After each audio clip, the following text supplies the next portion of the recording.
全文已完结，白天看的宝宝们请备好零食，晚上看的请盖好被子，连好 WiFi。正文开始喽。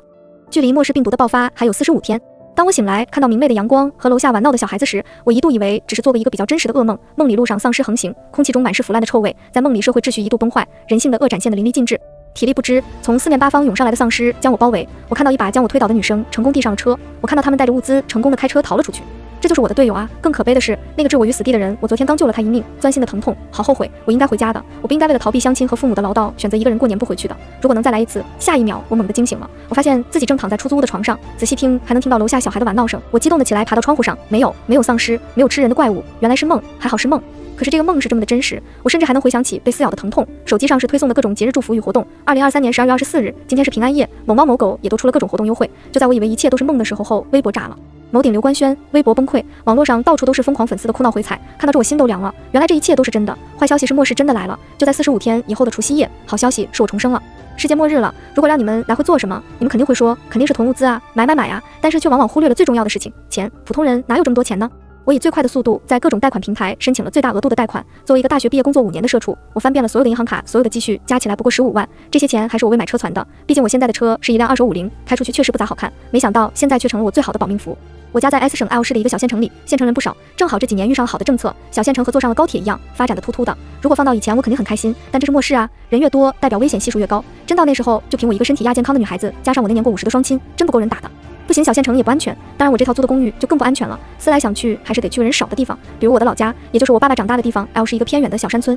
上辈子的病毒是来源于除夕夜的一场流星雨，当时只觉得新年的流星雨好浪漫啊，但是谁成想带来的却是灭顶之灾呢？我以最快的速度给爸妈打了电话，让他们多做腊肠和腊肉，毕竟这些东西耐储存。但是为了不吓到他们，我编了个谎话，告诉他们是公司同事喜欢我带去的腊味。后来公司决定从我们那里采购一批，因为是要当做年终福利发放，所以量还挺大的。我告诉他们可以找我们那边杀猪的老板合作，越早做完越好。父母听到能帮到我，也是很高兴的答应了。我当即转过去2万作为押金，毕竟就算是做戏也要做全套了。为了更好的保存，我要求全部都真空封膜，每5000克封一包。正好卖肉老板家里有这些机器，临近过年接这么大个单子，老板高高兴兴的向我保证，半个月以内给我做完装箱。父母那边忙起来了，我这边也要赶紧行动起来才行。先是向公司提交了辞职，公司假意挽留了一下就同意了，少一个人，年底少发一份奖金，想必老板也挺高兴。第二天，距离丧尸爆发还有44天，今天一早我就开着我的小车先去了一趟建材城，联系了一个建筑队。我也是有私心的，这个建筑队并不是我们本地的，临近过年原本不打算接活了，但是架不住我软磨硬泡，还是决定和我去老家那边看看。叔，你看，这就是我打算改造的房子。这个房子是我爸2018年新建的，你看看这地基和墙体该怎样加固呢？我们这边前几年兴起盖小楼，我爸当时为了盖这个房子还和我妈吵了一架，后来我们实在拗不过他，还是狠狠心盖了。这也就是为什么我是租房不是买房的原因了。但没想到这座房子现在却成了我们最大的依赖，我们末世的安全屋。姑娘，不是我说你，你这房子本身就在半山腰，周围连个邻居都没有，房子年岁也不久，真没必要翻新了。如果按照你的想法，换上钢化防弹玻璃，再拉上铁网，再建上高墙，那不跟个炮楼一样了？阳光都挡上了，人住了也不舒服啊。施工队的老大很是不理解，不过他的话也提醒了我，阳光上辈子在末世爆发的第7天就断电了，我还需要太阳能发电装置，发电机也要买几个备用。我不知道末世多久才能过去，毕竟上辈子我就活过了半个月。叔，实话告诉你吧，这个房子我并不是用来住的，你也看到了，我们这边山清水秀的，山下也建立了旅游山庄，每到夏天还会有美术生来写生画画。我建的这个其实是想开密室逃脱的，现在这个那么火，我们这一到夏季来的都是小年轻，现在的人又追求刺激，你说弄个恐怖主题多好？这玻璃啥的也是为了防止意外，毕竟暴力闯关的也不在少数嘛。感谢电视综艺。原来是这样，还是你们年轻人会玩，那我也不多说了。你这房子建的时候就用料挺实在的，看着地基都是青石的，砖也是实心砖，房子不用加固，就是旁边这个屋得重盖，你要养鱼这墙体太薄了，撑不住。还有这边最后的规划是按照我原本的计划，门窗全换。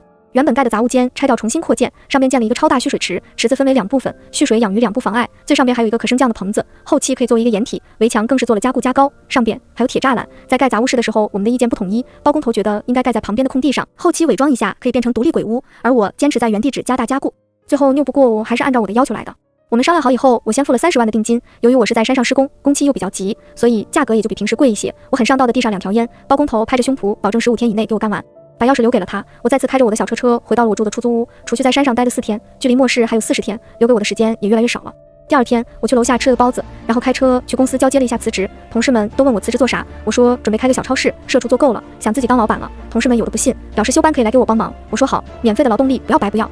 我知道他们只是想看热闹，但是来了就给我干活，反正我马上就要走了。如果能给他们提个醒，我也是不介意的，毕竟没有什么深仇大恨，能救助一下就救助一下吧。从公司回来，我查看了一下手里的余款，除去花掉的32万，还230多万，正查着有来了一笔50万的入账。由于银行贷款手续太繁琐，我找的都是民间借贷，利息高，但是来钱快，毕竟马上末世了，到时候别说还钱了，人都不一定还活着。检查完存款，我赶紧去物业联系，租了一个临时车库，这样我购买物资就有了一个暂时的落脚点，以后我再慢慢转移，这样要安全得多。车库租好了，我又去了食品批发市场。感谢我住的城市，这边市场众多，物流发达。我打着开小超市的名头进货，没有引起任何人的注意。方便面每种口味10箱，火腿肠10箱，自热锅20箱，各种罐头一样10箱，盐、糖、咸菜一样来1箱，各种饼干、零食、糖果、老干妈、螺蛳粉、酸辣粉都是10箱的买。老板看到我的采购单，笑得眼睛都眯眯了，热情地给我推荐各种热卖的鸡爪、辣条、鸭货，我来者不拒。由于都是成箱购买，老板配货也比较方便，最后算完还给我摸了个零，这一下买了4万多的货。我给老板地址，他保证下午就送货上门。接下来我又去了好几家供货商，东西就按照清单上的来，这几家分别留了定金，约了其他时间送货。做完这些，我回到家，躺在床上回想这几天做的事情，手机备忘录里加加减减，房子有了，吃的也都定了，等过几天再去订购一批米面粮油，还有饮用水。想到这我突然坐起来，武器差点把这个忘记了。C 国是禁枪的，但是末世谁又能想到呢？万一有不法分子持枪抢劫，那我们就会沦为待宰的小肥羊。想到这，我赶紧上网订购了几把唐横刀，并且备注表演加急，又从不同的店铺里下单了强弩、短刀，还有改造的工具，这些都是管控用品，不能一下买太多，如此便只能多下单几家了。保命的东西肯定是多多益善，又从网上买了几台发电机，分别写了父母的地址和自己的地址，这些东西光靠我自己是运不完的，还是得和老爸一起做才行。做完这些，我洗了个澡，躺在床上，想想明天还是回老家一趟吧，是时候告诉父母了。距离末世爆发还有39天。今天一早，我便开车回了老家的县城。走在路上加油时，我才发现我将购买燃油忘记了，发电机用的是柴油，看来我得提前开始储备一批柴油才行。回到老家，父母对我回来很是意外，以为我是来拉年货福利的。爸妈，接下来我要和你们说的事情虽然很匪夷所思，但是却是我亲身经历的，所以你们一定要相信我说的话。看到我严肃的表情，父母也重视了起来。接下来我将流星雨带来了丧尸病毒，后来全世界沦陷，再到我被丧尸吃掉重生回丧尸爆发前的所有事情都说了出来。父母先是震惊于病毒的可怕，当听到我是被别人推出来当诱饵死掉的，老爸脸都气青了。这个老实了一辈子的男人头一次露出了想杀人的表情。爸，都过去了，这次我们一定活得比别人更好。我将咱们老家的房子重新改造了一下，等末世了，我们就去那里躲着，等到病毒结束再出来。我赶紧说出我的计划，将老爸从那种杀人的情绪里拉了出来。行，就按你说的办。对了，你哪来的钱改房子？我从小额贷款贷的，反正末世了也不用还了。看到我理直气壮的表示要逃单爸妈的表情，也是挺无语，但是也没怪我，并表示用他们的身份证注册再弄点。于是我又开始了贷款行动。有了父母的加入，我的囤货自就计划完成的更快了。首先是食品采购，我妈比我更加专业的多，她重新给我列了个表，让我去订货，并且列出了家电工具的清单。为了防止没电等意外，我妈还去买了几个蜂窝煤炉子，又买了2车蜂窝煤，还有无烟炭。果然姜还是老的辣。我爸更是第2天就去了老家，他对于乡村生活比我了解得多。我和他说了我的太阳能发电计划，他二话没说就回了老家。他说房子的事情交给他，让我们娘俩专心囤物资就行了。有了老爸老妈的加入，我又回了市里，这次我要开始购买粮油物资了。同时我又去了一趟二市，订购了一批风干的海产品，地址填的是我妈那里，毕竟从那边运输更方便。还买了一些常备药品，为了不被人发现异常，我几乎跑遍了2个市的药店，创可贴、碘伏、感冒药、维生素、钙片、藿香正气水。因为过年大家都囤货，所以我的这些举动也没有引起别人的关注。转眼间半个月过去了，这期间不是没有同事来看我的小超市，由于我又租2个车库，大部分的物资他们也都没见到，也有同小区的人来看过。我表示年后开张，到时候一定开业大酬宾。同事走的时候，我送了他一些腊肉，并隐晦地提醒了一下，让他囤货。由于前2年疫情的原因，他也没多想，正好我去富士城补货，他也买了不少，希望他可以挺到安全区建立。毕竟他是上辈子为数不多在灾难爆发后记得我的人，就是不知道上辈子他活了多久。距离丧尸爆发还有15天，今天接到老爸电话，老家的房子已经完工了，可以往那边运输物资了。我挂掉电话，几乎是飞奔着下了楼。我的2手小面包里面装满了我这半个月购买的柴油，还有我买的几10把长刀短刀。如果在路上被查到，我是肯定要进去盘问的。一边瞎想，一边开车来到了我的安全屋。安全屋在半山腰，等我到了的时候，太阳也快下山了。山下的大爷还和我打招呼，问我啥时候开业。我说明年，到时候来玩啊。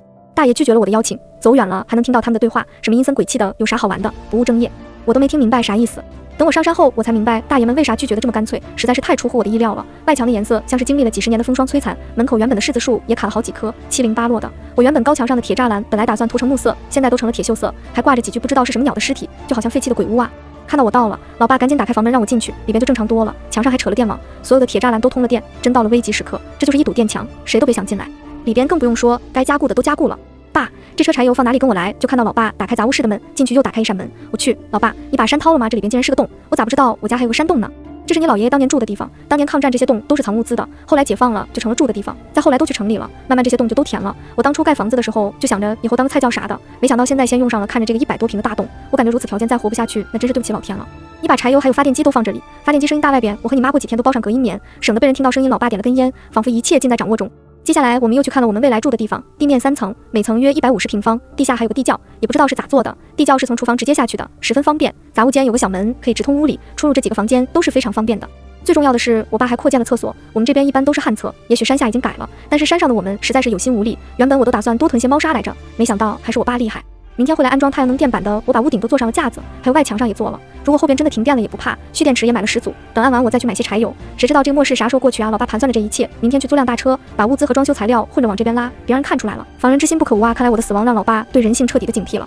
我明白的吧，你放心吧，正好我明天回家拉腊肉，你和老妈看着安太阳能板，等通上电我们就去雇个大车，先把冰柜和水拉来，还有隔音棉，到时候你和老妈慢慢收拾，我来运物资，距离丧尸爆发还有14天。一早我就开着新租的车去了老家拿腊肉，腊肠一共做了2000多斤，我结了尾款，额外又买了100斤腊排骨，看到老板非送我几包腊猪耳，并表示下次有活再找他。接着去家电城，将预先订购的4台冰柜、1台电冰箱装车，还有电饼铛、电饭煲、电磁炉，还有一些锅具。由于提前说是公司年终福利，老板贴心的给包上了红色的奖花，这下更像。剩下不到一半的空间，我全部装上了隔音棉，借口都是现成的，布置活动现场，也没有人怀疑。将这些拉回去后，我赶紧卸车，还好之前装修队的小叉车让老爸买下来了，不然这么多东西怎么搬都是问题。卸完车，我又赶紧回了一趟市里，将预定的100箱纯净水装车，又装了一些隔音板，将剩下的空间又去富士城装满了泡面、饼干等货物，再次开回了安全屋。等到安全屋的时候，天都已经黑了。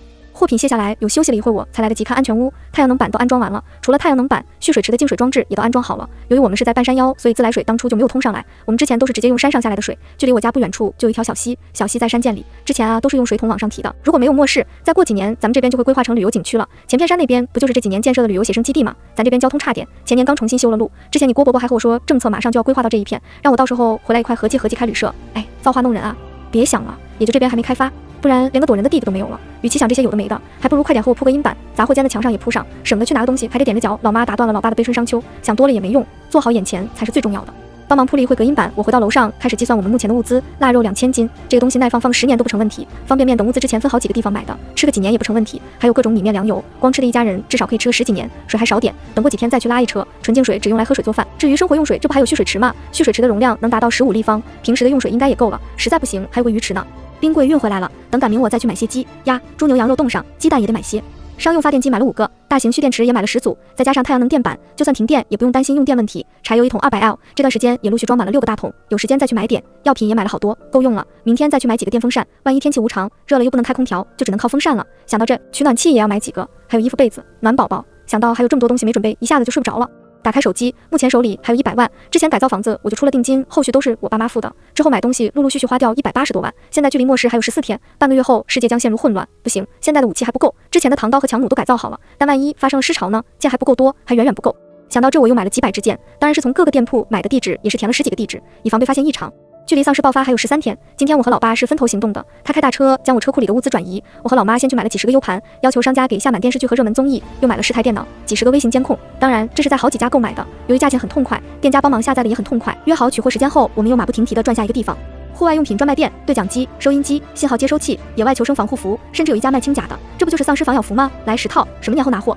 那就一套加1000元，可能是从来没见过我这种冤大头。老板表示3天后拿货。果然，一切还是得向前看齐。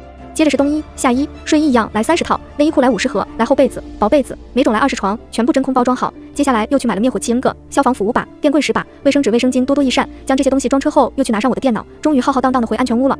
老爸比我回来的还早，他将我之前买的物资都拉了回来。趁着夜色，我们将这些一一运输到了房子里。地窖和1楼放我买的冰柜和饮用水，3楼放的全都是我买的各种物资吃的。玻璃上贴了防窥膜，加了铁丝网，里边又拉上厚厚的窗帘，基本上杜绝了外人的观看。看着满满的3楼，这些就是我们末世生存的物资了。2楼是生活区，当初盖房子的时候就是设计成了3间卧室，现在我们1人1间，剩下1间作为我的工作室。这几十个监控将被安装在各个角落，时刻监控着四周。为了防止停电无法用我买的都是带太阳能电板的，超长续航72小时。如果连天大雨不出太阳怎么办？呵呵，凉拌。为了不变成瞎子，房屋周围的都是双保险，直接连接储备电源，保证可以全天监控，无死角。1楼的空间最大，用来放水、部分米面等比较重的物资，像是腊肉、火腿这些，1比分放1楼一部分，放到山洞里。毕竟山洞更凉快一些，如果遇到了危险情况，山洞就是我们最后的藏身之处了。后面的几天，除了我回去市里继续查漏补缺、购买燃油，我爸妈便一直在山上部署监控系统，还有给我们的安全屋做伪装。之前修房子特意多购买的钢筋水泥，现在都派上了用场。大门我们在原有的基础上进行了加固，用钢筋加厚，中间更是穿插上了钢管。大门采用了上下双轨道。就连门锁也不是普通的门锁，而是门锁栓，从里面栓上，再加上3道门杠，就算你是用车撞都撞不开。大门外边的铁皮涂上了墙一样的颜色，侧面的墙上画上了一个大门，这是用来迷惑别人的。一堆堆的建筑材料随意的堆在外边，从外边看就像一个没人住的阴森鬼屋。角落里我们还做个广告牌，鬼屋密室大逃杀，预计2024年4月开放，牌子放在不起眼的角落。如果真的来人了，希望可以迷惑他们一下，毕竟一个没见完的鬼屋一般也没什么物资的。距离末世还有7天，随着我陆陆续续的补货，供货商也都熟悉了。李老板，你这气泡水、矿泉水卖的不错呀，几天补一次？还行，这不快过年了吗？都买饮料，我多备点货，省得不够卖。我一边和老板闲聊几句，一边将剩下的2箱果汁装车。佳佳，真的是你，我还以为看错了呢。光看车就知道是李家呀，毕竟这车可是有点年头了。接着一个刺耳的声音传过来，是挺巧。周这几位是谁啊？我看到走近的几人，最开始开口的是我之前关系最好的同事周苗，后边那几个一个是老和我不对付秦燕，剩下那几个就不认识了。这位是秦燕的表弟张怀，还有这几位都是张怀的朋友。周苗一一介绍。李佳，我原以为你说开小卖店是说着玩的，没想到真的来进货，看来生意不咋样啊。小破车到现在还没换了。秦燕开启了嘲讽模式，正好苗苗也是祝家和万象，到时候让他经常去给你捧捧场，一边说着一边示意后边的女生，我一般都是去大润发买东西，或者直接宅急送，可能捧不了场了。正说着，一个女孩走了过来，靠，冤家路窄，上辈子推我为丧尸那个女的。我说那个张怀咋有点眼熟，这不我上辈子的无良队友吗？竟然搁这遇到了。那还真不好意思，我那小店真撑不开你们这几尊大佛，毕竟门小，您柜体实在进不去，你骂谁胖呢？谁接话说谁。老板钱转过去了，我先走了，不理会秦燕在那骂骂咧咧。我淡定的关上后备箱。周周，你上次让我给你带的腊肉，我妈给寄来了，正好遇到，去我家给你带上。哦，对，我的腊肉，秦姐，我先去拿腊肉了，你们先逛着呀。拜拜。说着，麻利的上我的小破车。随着车子的启动，几人也渐渐被我扔在了身后。周周，你咋和他一起逛到一起了呢？别说了，佳佳，我之前说想来这边买点饮料，结果他也要来，还带了个表弟，非要介绍给我，尴尬死了。谁想认识他表弟啊？说到这，周苗一脸菜色，满是无语。周周，你离他们远一点，他们都不是好人。那个淼淼和张怀和我一个小区，成天成双入对的，明显是有一腿。那个男的更不是好东西，光女孩都不知道带回去多少个了，素质也不行，千万离远一点。虽然不知道他俩啥关系，但就从上辈子看也不是啥好东西，所以我抹黑的毫无压力。好恶心，不行了，我回去赶紧洗澡换衣服，身上都是人渣味。周苗整个人都不好了。佳佳，你把我放路边就行，我一会打车回去就好。周苗明白我是想帮他解围，一离开市场就想下车。我是真的有东西给你，先去我家，正好有个好东西要给你。我把周苗带回我的出租屋，送了他几斤腊肉，送了他一把唐刀，这是我爸电焊加固过的刀，刀刃也开了，希望在末世可以帮到他。佳佳，你怎么给我一把刀啊？虽然很帅，但是被发现要进局子吧？原谅一个乖乖女，从未见过凶器，这真的吓到他了。周周，你听我说，之前我看到一个帖子，讲末世就要来了，后来我国外的朋友也说有奇怪病毒，让我早做准备，所以这把刀送给你，就当买个安心，你也多囤点东西，就算这是个谣言东西，买了就当过年嘛。也许是我说太过认真，周苗的神情也逐渐严肃。我明白了，佳佳，我回去就囤货，然后不到上班不出门了，正好放年假了，摆烂。对，该休息就休息，不说了，你快回去囤货吧，我明天也要回老家了。我们明天见。我被周苗逗笑了，真希望以后还能再见啊。将给亲戚的几个包裹发出去，天也渐渐黑了。回到出租我开始写小说发帖子，无一例外都是世界末日的，当然也没有信我的。后来我改成疫情囤货，毫无意外的被封贴了。原因嘛，不当言论制造焦虑。后来新闻上播报除夕夜将迎来史无前例的流星雨，建议居民在家防控，注意安全。新闻将播放流星雨，希望居民不要聚集，安全第一。看来国家已经有感防范了，但是就怕那些作死的越不让出去越出去。于是我又发表了几篇流星雨带病毒的帖子，无一例外的嘲笑我玩梗。算了，爱咋地咋地吧。距离末世还有6天，今天我最后一个包裹到了，带上我买的水和所有快递，我离开了爱欧市，回到了我的安全屋。所有的件事都需要进行焊接加固和开刃，于是我爸的焊接机又开始了。收拾完所有的物资，我们1楼也就剩下你走道，其他都被物资堆满了。3楼和杂物室也是满满当当。老妈很早就在家族群里喊话疫情反扑囤物资，并表示过年去找我一起过，因为不放心我，再加上我给他们寄的东西也都填的我的租房地址，他们也都让我们好好囤货，好好过年。距离末世还有5天，今天我预定的越野车到了。这辆车是经过改装的，为了更加适应末世，我让人给进行了加固改装。当然车是分期购买的，抵押物就是我爸妈的房子。车子我交付了30%的首付15万，又找人改装了一下，花了5万。正好我买的无人机也到了，正好一块拿上。趁着天黑回了安全屋，这次回来是半夜，没有让任何人发现，将物资卸下来，车子也放到了院子里的角落里，盖好保护膜，上边用枯草树枝做了伪装，哪怕是从上空航拍也看不出这是辆车。距离末世还有4天。今天上午，我们锁上了安全屋的门，开车去了山脚下吃饭。在建设安全屋的时候，我们一直是在山脚下的饭馆吃的。今天吃完饭，老爸和山下的人道别，还分了2条烟，让有空帮忙看一下柿子建材，别让人都给拉走了。其实山上真不缺石头，为的也就是造成没有人在家的假象。道别完，我们一家又来到了小县城的家，首先出去狠狠地吃了一顿海鲜大餐，毕竟末世了就吃不到了。又和老妈去做了个美容，看到又新的护肤品，又买了几套。毕竟钱到末世就是废纸，必须全部花光光。花掉最后1张钱后，我们回到了家，开上车准备出发了。趁着夜色，我们开车回到了大山，然后在前山就找了个隐蔽的地方停了车，然后在后半夜步行回了安全屋。当大门关上的那一刻，我知道不出意外，在末世结束前，我应该都不会出去了。距离末世还有3天，今天吃过早饭，我便开始观看我的监控系统。安全屋周围没有人，唯一一条上山的道路没有人，上山的入口处也没有人，看来大家都在准备过年，没有人上山。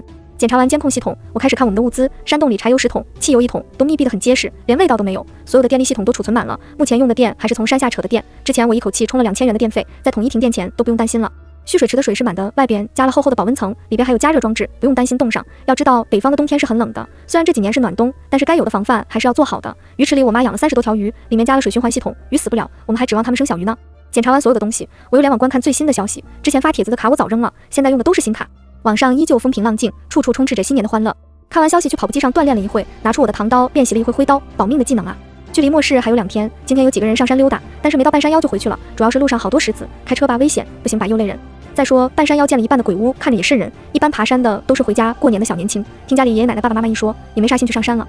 距离末世还有1天，今天是除夕，也是家家户户团圆的日子。今天老妈也做了丰盛的午餐，鸡鸭鱼肉、水果、点心摆了满满一桌，但是所有人的兴致都不高，因为我们知道这是最后的宁静了。我去看看空气净化器还运行吧。老妈率先打破了宁静，净化器按在了厨房的抽风口，这样可以保证做饭的味道不至于传出去。我还买了好多空气清新喷雾，门外撒了薄荷草的种子，等来年春暖长出来就是天然的气味屏障。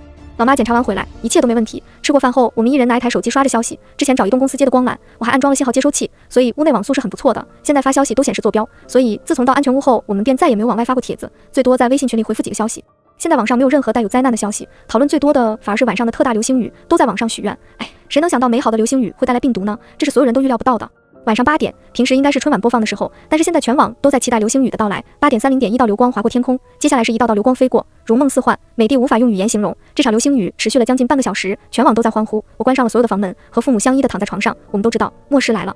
迷迷糊糊，混混沌沌，这一夜过得格外漫长。为了安全，从今天开始就要开始轮流守夜了。我们谁都没说话，明明告诉自己一定要睡一会，不然撑不住的。但是我们都知道，哪怕闭着眼睛，精神依旧是紧绷的，怎么可能睡得着？终于熬到了早上5点，一般这个时间路上就开始慢慢上人了，卖早餐的也到了开门的时候，人流量大也代表着感染者的急速增加。5点网上依旧风平浪静，许多夜猫子还没睡，还在狂欢，有许多夜间直播者还在网上和粉丝欢乐互动。5点30分，好多地方已经开始出门拜年，还有直播在山上抢第一炷香的，庄严的庙宇，慈悲的佛像，一声声钟声通过网络传向千家万户。6点天渐渐亮了，虽然国家禁止烟花爆竹，但有些地方却依旧响起了鞭炮声。救命！这是什么怪物？随着一声尖叫之间，一个像人一样的怪物扑向了正在直播的主播。主播一声惨叫，随着镜头剧烈的晃动，直播间突然出现了一张鬼脸。这都不能说是一张脸，五官浮肿，眼球都要掉出来了。凡是能看到的皮肤都呈现不正常的红肿，仿佛血液要从皮肤中渗出来一样。直播弹幕几乎覆盖了画面。我知道这个主播已经凶多吉少了。佳佳，这就是你说的丧尸吗？怎么和电影里的不一样？这整个像是被热水烫熟了一样。老妈脸色发白，老爸脸色也不怎么好。我也不太清楚，上辈子我出去的时候是丧尸爆发的10天以后了，那时候我看到的丧尸皮肤是青灰的，也有可能是我见的少了，我还真没见过这样的。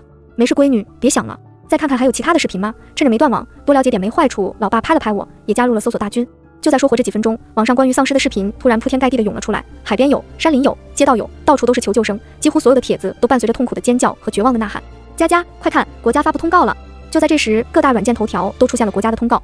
紧急通知：昨晚流星雨疑携带未知病毒，此病毒感染力极强，望广大人民群众自觉在家，不要外出，检查居住场所，保证好自身安全。若有人不幸感染病毒，不要被其抓伤咬到，尽快与之隔离，等待政府救援。再重申一遍，注意自身安全，等待政府救援。上辈子也是，国家以最快的速度发布了公告，但是我却没有活到救援的那一天。国家的公告仿佛一记强力针，拉回了网民们的理智，但是依旧有键盘侠在下边不停的辱骂，仿佛别人救他是应该的，什么时候都有拎不清的人，这种人活该成为丧尸的食物。闺女，如果不舒服就别看了，我和你妈看着网上的消息，你去休息一下吧。对啊，佳佳，歇会吧。正当我满脑子愤恨血腥的时候，老爸老妈的声音把我拉回了现实。回过神来的我顿时惊出一身冷汗，我为什么会想将他们喂丧尸？明明之前看到这种言论，也就是嘴里骂一句傻逼了事，但是刚刚我却真的动了杀心。难道我也被这个末世同化了吗？不行，我不能这样，我不能这样想。末世不能圣母，圣母活不久，但是也不能放任自己的恶，不然与丧尸又有什么区别？爸妈，你们先看着，还要注意一下监控，看看有没有人上山。我眼疼，先去休息一下呀。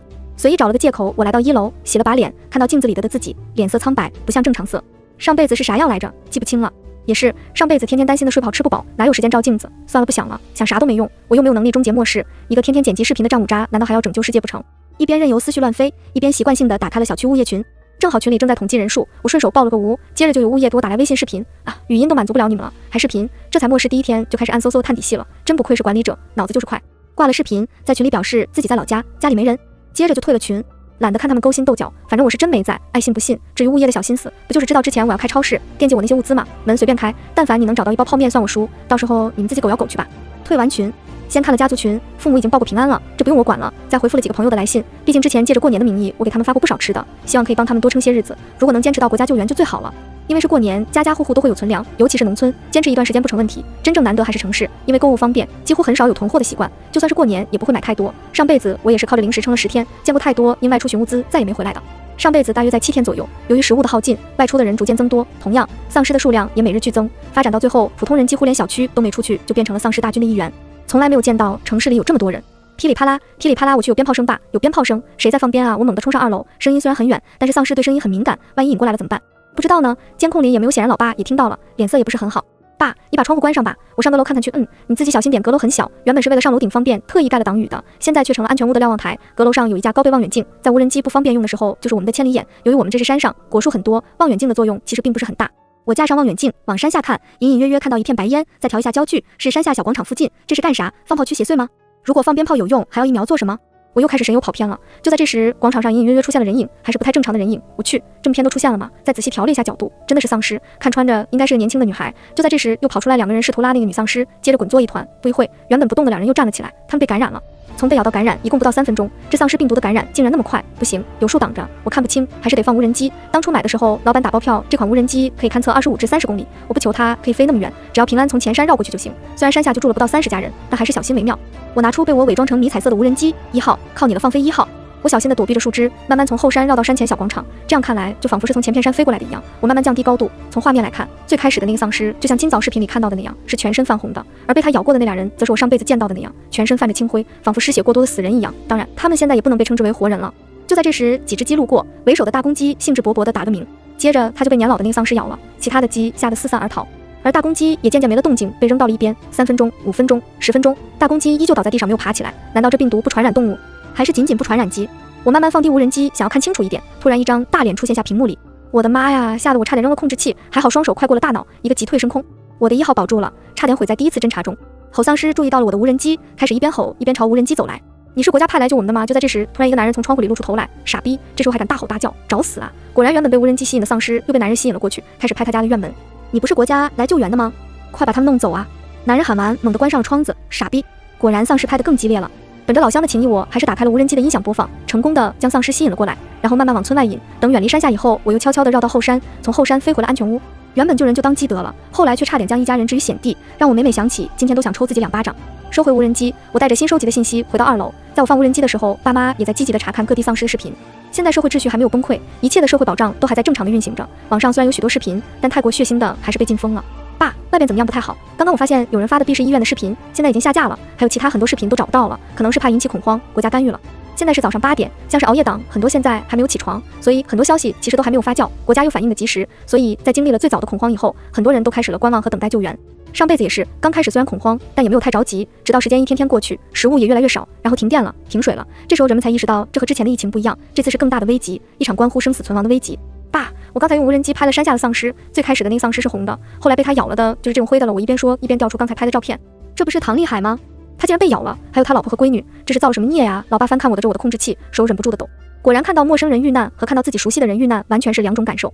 爸，别看了，人死不能复生，咱们一家一定要好好的活着。我不知道要怎么安慰他，因为一切的语言都是苍白无力的。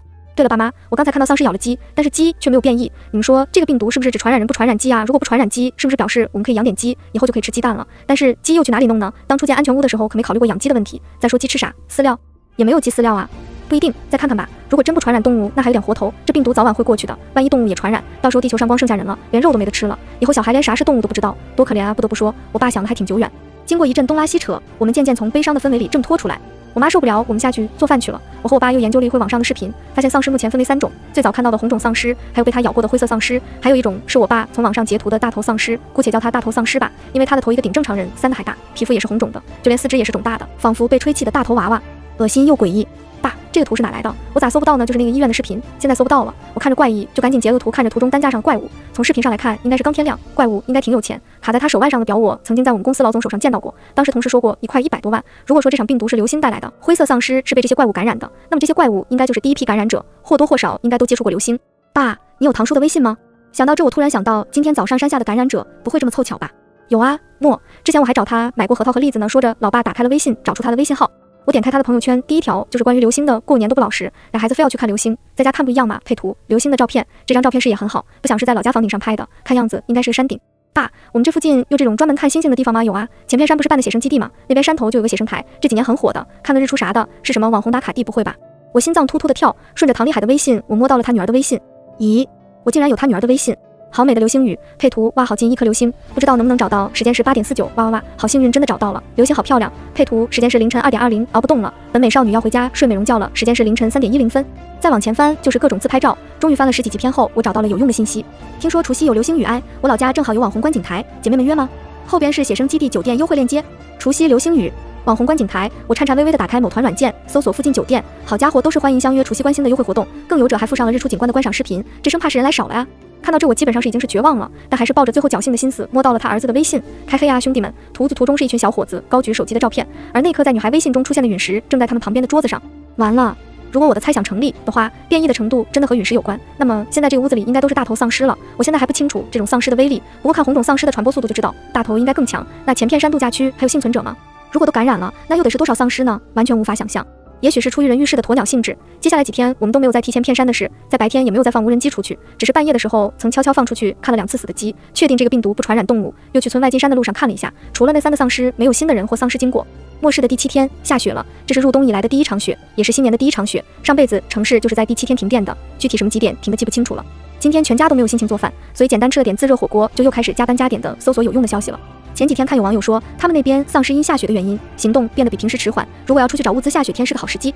由于政府的救援迟迟没有到来，网民的怨言也日益高涨。现在网上已经不是早几日的尚存理智了，无数人在网上疯狂辱骂，还有人在网上恶意传播丧尸吃人的画面，毫不掩饰人性的恶。佳佳，上来阁楼，山下有情况。就在这时，对讲机突然传来老妈的声音。由于怕无人机白天被发现，现在白天我们都是用望远镜观察山下的情况。走上阁楼，通过望远镜可以看到，山下原本没有人的小广场聚集10几个人，这些人无一例外都是全副武装的男人。看到这一幕，我忍不住心里一阵狂跳，他们这是要做什么？难不成是发现我们了？强压下心里的恐慌，继续观察。只见他们不一会开出了4辆车，然后浩浩荡荡向山外驶去。妈，他们出山了，是没有物资了吗？可是过年应该不会这么快就没东西了吧？我记得山下还有养猪的、养羊的，实在不行，我们这边盛产核桃、板栗、树柿子，光这些吃个10天半个月也不成问题啊。他们应该是去前片山了，之前老唐家的孩子不就是去那里看流星雨吗？这几家应该也有人去了。对呀，像是这种100年难得一见的盛景，如果不是我早先知道，这去关心的应该也会有我一个。从阁楼下来，我们一家的心情都不怎么乐观。他们应该也是看到帖子下雪，丧尸行动变慢才出去的。如果情况真的不妙，这么多人应该也能自保，毕竟山里这块他们熟。自从进入了安全屋，老爸就再也没抽过烟，郁闷了就吃块糖。不过就看他一块糖吃了半天都没嚼一下的样子，就知道他的内心并没有他嘴上说的淡然。末世第7天的中午，我看到网上有消息称他们的城市停电了，还有网友说所在的城市停水了。这一下网上算是彻底炸了锅。刚开始官网上环安府大家正在抢修，但是随着舆论的越来越大，官网在发布了最后一通等待救援的消息后，就彻底不再理会网民的叫嚣了。就在这时，我刷到了一个帖子，发帖人说看到了军队的救援，配图竟是我的迷彩1号无人机，拍摄的地方我很熟悉，就是山下的小广场，图片很清楚，无人机吸引着丧尸往外走去。发帖人不知是出于炫耀还是自我安慰，随后又发了一条，配图是今天早上众人开车出去救援的图。他表示军队救援已经到了，他们要去接被困的人回家，坐标是大青山风景区。有图片有文字，最重要是发帖人还表示这边有水有电。随着回帖的人越来越多，不知是出于什么原因，这货还上传了2张自己开着的电脑的图片和自来水的图片。也许是从未被这么多人关注过，这人越说越离谱，就差说军队在这建立安全基地了。不要相信他，他在胡说。我现在就在大青山旅游区，我被困在酒店了，这边到处是丧尸，目前还没有等到救援，大家千万不要来送死我。匿名在他的帖子下疯狂复制粘贴，谢天谢地。由于我们这边都是属于大青山群山，所以坐标都是默认大青山，只有我们当地人分前片山后片山。随着我的言论，刷屏之傻逼可能也回想过来了事情的严重性，开始删帖装死。我不知道有多少人相信了我的话，又有多少人相信了这个帖子的描述，但是现在的我只想弄死这个人。我真的好后悔当初引走丧尸救他一命，就应该让他死在最开始。要知道人在困境的时候，任何一点希望都会被无限放大。如果丧尸病毒很快就过去了还好，但如果时间长了，随着人越来越绝望，当初看到这个帖子的人就会拼尽全力向着这个希望赶来，哪怕只有一丝丝希望都不会错过。疯狂的人我上辈子见过，为了活下去什么都做得出来。真到了那时候，这个安全屋又能隐藏多久呢？转眼间末世第10天了，今天早上下了3天的雪终于停了，太阳也出来了。再不出太阳，我不知在外边的监控都要没电了。这场雪下了3天，我已经好多年没见过这么大的雪了。3天前出去的那些人没有回来，不知道是被大雪困住了，还是出了什么意外。今早趁着天还没亮，我爸开门量了一下雪的厚度75厘米，这个厚度开车是没法开的，上山更是不可能的。俗话说下雪不冷化雪冷，我爸说至少1个星期都不用担心有人上山了。如果这是个寒冬，那在雪化前都不用担心安全问题了。白天融化的雪水晚上会因为寒冷而冻成冰，在这样的情况下上山和送死无疑。我记得上辈子我死之前天气都是特别冷的，看来这几天终于可以睡个好觉了。安全屋的日子是枯燥的，还好我之前下载了许多的娱乐视频，又是一家人在一起。如果真的只有一个人在，我可能不等丧尸把我吃掉人就先疯了。吃点水果吧，看你爷俩这样和脱水了一样。之前买的水果好些都有点蔫了，赶紧吃，别浪费了。今天的晚饭是老妈切了一大碗水果，耐放的苹果、菠萝、柚子，当时的买了几箱还在楼下放着，但是像是橘子、火龙果、香蕉这种不耐放的还是要尽快吃掉，毕竟以后想吃都吃不到了。大妈，我一会再放无人机出去看看，这次我走得远一点，如果没事咱们就早点睡，今晚就不留人守夜了，吃掉最后一块水果。我先爬上阁楼，暗地看了一下山下的动静，然后回到2楼，开始了我的满山巡航，依旧是从后山绕道。这次我走得稍微远了一点，前片山我是不敢去的，无论是被幸存者发现，还是不小心惊动了丧尸，对我来说都不是什么好消息。经过上次无人机事件，我已经充分的意识到了，在不了解情况的时候，别乱发善心，你永远不知道你救的是白眼狼还是傻逼，白眼狼会让你送命，傻逼却可能会要你全家的命。可能是因为天气太冷了，我明显感觉无人机的耗电加快，在巡视了2圈，发现没什么异常的时候，我就驱使着无人机回来了。给无人机充上电，我赶紧躲进了我的被窝，电热毯将被子暖得热热的，我感叹这才是生活呀。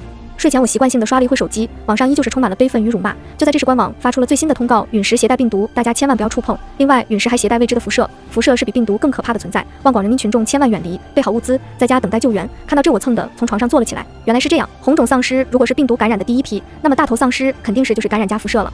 我突然想到那张朋友圈的自拍，那个房间的所有人应该都成大头丧尸了吧？想到这，我瞬间睡意全无。我开始全网搜索与陨石有关的视频与段子，还真让我找到不少。照片、视频中的他们洋溢着笑容，仿佛幸运女神附体。所有的文字都是美好的许愿。他们成群结队地捧着石头拍照，石头在聚光灯下反射着冷冷的光，仿佛真的像星星被捧在手心。但是我却从这些照片中看到了死神站在背后，一把把镰刀正伸向他们的脖子。随着搜到的信息越来越多，这些视频更是来自天南海北，从寒冷的漠河到温暖的海南，甚至我还搜索到了国外小哥举着陨石大喊 Lucky 的视频。这是一场全球性的灾难，在我们毫无防备的时候，打了我们一个措手不及。正刷着视频，突然看到一个国外的小哥一边跑一边焦急地喊着什么。我用我蹩脚的英文水平勉强听懂了几句。实验失败，病毒泄露，融合，生命力增强，快逃要变异了。还没当我听明白的视频就找不到了。一看手机直播结束，我赶紧找到他的账号。他平时在账号上都是和女朋友秀恩爱。终于在最后，我找到他最早发的博客，某某研究机构的博士助理，坐标是漂亮国。小伙子一身白大褂，笑得十分灿烂，我却看得遍体生寒。结合他视频透露的信息，不难推测出他应该在研究什么危险的物体。现在最危险的无疑就是丧尸病毒泄露、融合、变异。研究的病毒泄露了，和原有的丧尸病毒发生了融合，丧尸病毒要变异了。这个消息无疑是晴天霹雳。现在的丧尸病毒都没有解决，那变异以后会是什么样子？会像小说里的那样有异能吗？还是会飞？总归不会是往好了变，毕竟他们国家懂得都懂。又是一个无眠夜，末世爆发的第15天，上辈子的我就是死在了这一天，而这辈子我却躺在温暖的床上，一边听老妈唠叨，一边被投喂暖暖的粥。是的，我生病了，担惊受怕，一夜未眠，又遇到生理期，再加上屋里冷，多重因素的加持下，我终于病倒了。早上老妈看到烧得脸蛋红红的我，差点没吓死，所以才有了刚才的一幕。吃完药赶紧睡，都世界末日了，你还瞎担心啥？最坏不过是个死，瞎担心也没用。老妈看我这样，也不顾虑啥省不省电的了，电暖风、水暖片都给我开了，反正现在还没停电，该用就用。或许是我们这里太偏的缘故，到现在都没有断电断网。一场病下来，虽然把我们吓得够呛，却也揭开了我的心结。我不再每天战战兢兢，反而该吃吃该喝喝，活着就好，其他啥都不想了。病来如山倒，病去如抽丝。这场病我反反复复过了大半个月才好，但也就在末世第23天，我们这里断电了。那天我正在看电影，突然我的电暖风不工作了，屋里的小低能灯也不亮了。我知道，终于还是停电了。老爸下楼打开了备用电源，为了省电，晚上老爸老妈都搬到了我的屋子里休息。因为是病号，我的电暖风一直就没停。老爸说电源充足，让我放心大胆的用。停电预示着电信光缆也不能用了，还好之前我就买了信后接收器，所以我们一家的生活和往日并没有什么区别。接下来的一段时间又陆陆续续的下了几场雪，上山的路一直属于冰封的状态。这样的情况下也没有人不要命的上山，山下也没有什么情况，就是偶尔看到有人出来，但是很快又会回去躲起来。山下天天都会有白烟升起，昭示着还有人在做饭。由于地理位置确实偏僻，虽然没有救援者，但是也没有丧尸。最早的时候，天空中也曾飞过直升机，上边播放着安抚的信息。国家不会放弃任何一个人，军队目前已经建立安全基地，请大家不要灰心，坚持等待救援。这种飞机就飞过2次，之后就再也没有出现过。也许是因为我们这边太过于偏僻，也许是国家真的有心无力。如果非要选择一个，我宁愿是前者。当初出村接人的小队再也没有回来过，我也再没见过有人出村，可能当初那批就是村子里的主要劳动力了吧。留守的大多都是妇女儿童，就算想出去也出不去啊。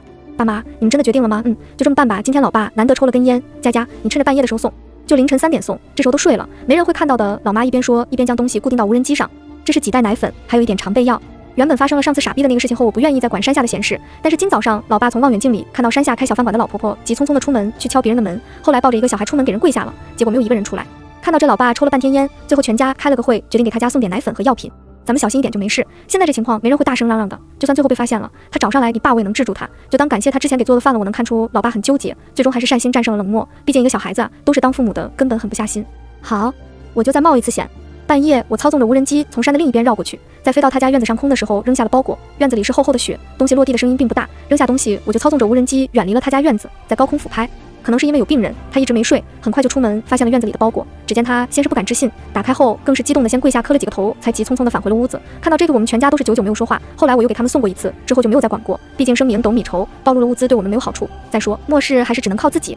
又是2个月过去了，随着一场春雨的到来，昭示着寒冬真的过去了。春天原本是一个万物复苏的季节，但是我们都知道，真正的考验，这时才是真正的来临了。末世后的4个月，山上的树也发芽了，天气也一天比一天暖和了。自从雪化了以后，我们又开始了轮流警戒的日子。今天一早，我妈跟高兴的和我说，我家养的鱼应该是有崽了，过2月应该就会下小鱼苗了。这真是个令人兴奋的消息。随着万物的复苏，同时复苏的还有丧尸。不知道是因为天气暖和了，还是病毒变异了，丧尸的行动比最开始活跃了许多。虽然全国许多地方都停电了，但不是全部停电，所以网上关于丧尸的视频也一直在更新。如果说最开始丧尸的速度大约是我们步行的速度，那么现在它已经达到了正常人慢跑的速度，甚至更快。最重要的是它不会疲惫，若真要比耐力，那人类必然不是他们的对手。自从天气暖和了，山脚下的人也渐渐走出了家门。因为地方偏，在最开始的3个丧尸后被引走后，这边一直是安全的。我花了几天统计了一下山下的人数，还剩下38人，其中有12个是小孩子，最小的还需要吃奶，剩下的几乎都是老年人。当然，最开始的那个傻缺也还活着，他也是山下唯一的青壮力。这几天上山的小道上陆续出现了人的踪迹，不过幸运的是，他们只是在山脚附近拾柴火，并没有走很远。目前也还没有人对安全屋产生好奇。又过了几日，山下已经开始播种了，毕竟不能坐吃山空，而我们也决定在院子里种点蔬菜。蔬菜是种在屋后的那一小片地上的，除非有人进来，否则是发现不了的。这也是当初修房子的时候就规划好的。毕竟粮食能存很久，但是蔬菜不行。爸妈决定种点韭菜、小白菜和萝卜。韭菜、小白菜长得快，萝卜耐放，萝卜叶子也能吃，一点都不浪费。末世了，一切都要精打细算。就在我们所有人都在努力播种的时候，进村的小道上出现了陌生人。爸妈，有情况，有辆车开进来了，后边还有几个丧尸也跟着来了。原本今天和往常一样吃完饭，爸妈去收拾新开的菜地，而我则继续从望远镜里巡查一下山下的情况。结果刚看一眼，就看到一辆车疯了般的往村里开，不远处还跟着几个丧尸在追。车开得快，很快丧尸就跟丢了，开始漫无目的的游荡。而车现在已经到山下的小广场了。别紧张，他们不一定是往山上来的，就算上山也不怕，咱这墙有10米高，他进不来，就算用车撞都没事。墙够后，老爸拍着我的肩膀安慰道。正说着，那伙人已经进村了，并开车向山上走来。上山的水泥地只铺了一部分，还不到半山腰。如果他们真的想开车上山，那就必然会发现安全屋。终于，最坏的情况发生了。这群人在水泥路的尽头只是停了一下，便选择了坡度较缓的一条路继续开，最终停在了我们的安全屋外。这群人应该是有备而来，看到安全屋先是下车了4个男人，在巡视1周后又下来2个女人，他们在墙外又蹦又跳，接着便开始找门。很遗憾，假门并没有骗到他们。有人吗？我们是 L 市的幸存者，我们没有恶意。眼看打不开门，这群人开始在门外叫门。看到里边没有声音，这群人又开始疯狂的砸门，一副不进来是不罢休的样子，甚至开始用斧子砍门上的铁链。但是很遗憾，虽然他们用尽办法，但是我的大门就是依旧坚固如初。别砍了，真砍坏了以后我们住进去也不安全。我爸说这个鬼屋老板当初把这装修的和碉堡一样，他安装太阳能的时候还参观过，想着以后来玩玩，没想到末世还真便宜了。我们听到他们的对话，我和老爸交换了眼神，这几个人留不得。爸，你不是说施工队都是找的外省的吗？咋这么快就有人找来了？这我哪知道，这还差了个本地人啊！就在这时，他们又出新办法了。他们拿出绳子和铁钩，打算爬进来，甩了好几次才成功将钩子挂住墙头。但是毕竟不是专业的攀登者，几人试了好多次都上不来，后来甚至用上人墙，但还是差一大截。最后几人无功而返，只得暂时回到山下。天慢慢暗了，我们回看着白天几人的所作所为，他们肯定是不会善罢甘休的。在发现没人后，他们已经将这里划为了自己的地盘，就是不知道明天会是以怎样的方法进来呢？实在不行，我去放无人机将丧尸引过来。丧尸不会爬墙，总比这些居心叵测的人安全点。不行，山下还有人呢，万一没控制住山下的人就遭殃了。老爸想都没想就拒绝了。可是听你爸的吧，佳佳，没到最后时刻别用这个法子，丧尸这个东西不是我们能控制得住的。老妈拍了拍我的手，实在不行我们还有刀有弩箭，如果这些人真的非要进来，我和你爸也不会留情的。老妈把我轰去睡觉，自己则是和老爸不知道在说些什么。清晨，天刚蒙蒙亮，这群人果然又来了。这次和他们一起来的还有全村唯一剩下的那个壮劳力。这次他们带来了更加专业的工具，长梯子。我们这边的梯子普遍比较高，这次他们带来的梯子粗略估计得有5、6米，架上梯子后爬到最顶还差点。他们又抛了铁钩，这下爬上墙头就容易多了。他们先找了最强壮的一个男性来上墙，爬上梯子，然后拉住绳子攀登，3米、2米、1米，终于他爬上了墙头。他们剩下的人忍不住欢呼。接下来就看到他小心翼翼地翻过墙，重新绑上绳子，准备慢慢地爬下来。1米、2米、3米，嗖嗖嗖，3支弩箭同时发出，只听啊的一声，接下来便是扑通一声巨响。前望，前望！你怎么了？外边的不知道里边发生了什么事，只能焦急地呼喊。老爸老妈看你们的了，希望可以吓跑他们。我焦急地看着监控，手中的强弩也时刻准备着，如果吓不跑就只能强攻了。我上去看看，你们给我扶好梯子。接着又是一个人爬上来墙头，这个人速度太快，在我还没准备好就已经爬了上来。路药里边怎么样？小声点，里边有丧尸，前望死了，快撤！接着以比上墙更快的速度下了墙，一伙人迅速地离开了安全屋。爸妈他们走了就好，走了就好。老妈哆哆嗦嗦地进屋，身上汗把脸上丧尸妆都画花了，毕竟是第一次杀人，作为一个普普通通的人，这辈子哪敢想杀人啊？但是末世把一个普通人都逼成了杀人魔，他不死，死的就是我们。要怪就怪他非要私闯民宅，活该，毕竟是2辈子第一次杀人。我的内心真不像我表现出来的那样坚强，我的手到现在还是哆嗦的。爸，尸体怎么办？不能就这样放着呀！啊，是啊，怎么办啊？要不你晚上用无人机运出去吧，爸。无人机运不动啊。对呀，看来我爸也不是他表现的那样淡定。就这样，我们相对无言的过了一天，直到晚上，我们悄悄地开了门，用小推车从另一条路将尸体扔到山下。未来的几天，我们的心情都很低落，毕竟是一条人命，说不难受是假的。直到那伙人又来了，也就是这次我真的怒了，也完全激起了我的杀心。自从上次他们折了一个人后，便退居到了山下，不知道用了食药办法，最后他们成功的住了下来。我偶尔还能从望远镜中看到他们去别人家串门聊天，就这样过了一段时间，直到今天中午他们又来了。这次他们带来的东西让我们全家都震惊了，他们竟然把山下阿婆的小孙子带了过来。为什么不是抱了过来？因为他们是从后车厢里把孩子提出来的，根本没当做人来对待。他们想做什么？他们怎么把孩子弄来的？这还是个没断奶的小孩，我还偷偷给他送过奶粉。就在这时，他们架起了更高的梯子，这次成功的搭到了我的墙头。原来这几天他们就是忙的这个，他们一直没有放弃这里。瓶精汽油准备好了吗？好了，够里边的丧尸黑糊的了。说着，他们将汽油一点点运上墙头，接着竟然把小孩也提到了墙头。不好，他们要把小孩当诱饵，我爸当即变了脸色。就在这时，他们竟然丧心病狂地将小孩划了2刀，接着从墙上扔了下来。可怜小孩还没哭几声就断了气。看到这我真的好恨，一个人怎么可以丧心病狂成这个样子？看到这我毫不犹豫地拉了电闸，一瞬间强大的电流几乎要闪出蓝光，墙上的人没有任何反应的便从上边掉了下来，除了一声巨响，再没有发出任何的声音。还有6个。陆耀，你怎么了？哥，你别吓我，外边的人看不到里边的情况，更何况高压电无色无味，看不见摸不到，除了死的这个没一个人发现。该死的，你上去看看怎么回事。我不去，我真的不敢去，别废话，不然杀了你。想想你村里人的下场，在威逼下之前的傻逼男不情愿地爬上了墙顶。他很谨慎，上去后先小心翼翼地摸了摸石头墙顶，又摸了摸上面的铁栅栏，确认都没问题后，才小心翼翼地爬过栅栏，抓住栅栏，探身往下看里面什么情况。陆耀掉下去了，现在一动不动。那丧尸呢？丧尸啊！我在他们对话的时候再次拉下了电闸，害死全村人的畜生。